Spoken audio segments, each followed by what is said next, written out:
Well, hey there, ABC. I hope you're all doing well this afternoon. It's been a while since I've done one of these sermon deep dive videos, but I'm really glad to be back doing them again. And just so you know what to expect, I'll be moving down to about one of these each week. And really, the hope is that it'll just help to keep what was taught in the sermon rolling throughout the week. And so you can expect this video to come at the end of the week, and that's kind of when we'll be rolling that out from week to week. So that's kind of just so you know what to expect there. So for today's video, I thought it'd be appropriate. Last week we talked about memory. We went through this passage. Again, the passage was Exodus 13, 3 through 16. And in that passage, the main focus was these repetitive actions that Israel was to establish. But after each action, or after so many times throughout the passage, the phrase is repeated over and over and over again. Like the reason for establishing the actions is this phrase that keeps getting repeated. And we didn't really dig into it much on Sunday, but this is the phrase. For by a strong hand, the Lord has brought you out of Egypt, out of the place of slavery. It keeps saying that over and over and over again every time. And this is not a lot of space in these few verses. We're talking about really at the end of the day 14 verses, and it keeps saying the same thing over and over and over again. For by a strong hand, the Lord has brought you out of the land of Egypt. And what would this mean for the Israelites, even as they established these repeated practices? It was going to be really tempting for them to try to think that they made their nation by their own power, that they did something to build their nation. Later on down the line, Israel was going to seek after a king because they wanted to be like the other nations around them. And then it was going to be a king that really set them apart as a nation, that really helped them to be strong. And later on after that, it was going to be horses and chariots. They weren't supposed to have horses and chariots because that's not where their confidence was supposed to lie. But again, it was this idea that they were going to think that somehow they did something to build themselves. They were going to be inclined to put their faith and their trust in something else besides God to actually sustain them, to build them. And the whole point of establishing this repeated action of Passover, this repeated action of consecrating the firstborn, the whole point was that over and over and over again, they would remember this phrase, for by a strong hand the Lord brought you out of Egypt, which means that had the Lord not done that, you would have not been able to become a nation. Had the Lord not done that, had the Lord not moved in a powerful way, you wouldn't be where you are. For by a strong hand the Lord brought you out of Egypt. This was the phrase that kept getting repeated. And it kind of actually reminds me of a place in the New Testament.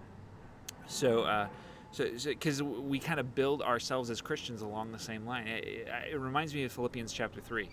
In Philippians chapter 3, Paul, he's talking about all of the list of things, the number of accolades that he could have as a Jewish person. He goes down the list of all the things that he has done. A Hebrew of Hebrews, circumcised on this day. He just goes through this list. He was elite among the elite of the Hebrew class of the Sadducees. He was the best that there was.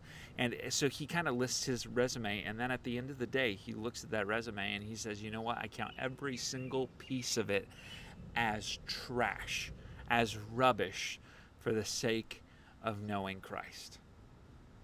The reminder that he's brought to is, hey, you are nothing if you do not have Christ, and Christ is everything to you, and everything else that you might have claimed, everything else that you might think builds you, your career, your status, your money, your house, whatever you think defines you, all of those things at the end of the day are counted as trash for the sake of knowing Christ.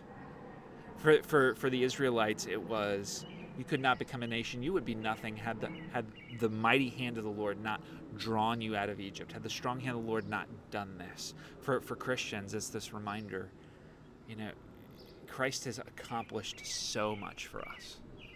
what he has won, the victory that he has won for our sakes. He's broken the bondage of the enemy upon our souls. He has purchased our pardon with his blood. Sin no longer has a hold on us. It no longer determines our eternity. Our identity is based entirely in him. That's what we are told. And so the Lord's strong hand through Jesus delivered us out of our slavery. And so the idea is nothing in this life that we think can build us can actually build us in any significant way. At the end of the day, Jesus and what Jesus has accomplished is worth far more, and therefore I count knowing Jesus worth everything, and I count all of that stuff that I think builds me as rubbish. So I just want to encourage you with that today. May Jesus be the thing that sets you apart. May Jesus be the thing that strives forward. May knowing Jesus more deeply be the thing that you just move towards all the time. And I'm working my way once again through the book The Pursuit of God by A.W. Tozer. So The Pursuit of God by A.W. Tozer. And the second chapter in this book is really interesting because the title of the chapter is The Blessedness of Possessing Nothing. The blessedness of possessing nothing. And the idea is that in this life, in this world, there are many things that we would be inclined to think define us or make us or are important to us.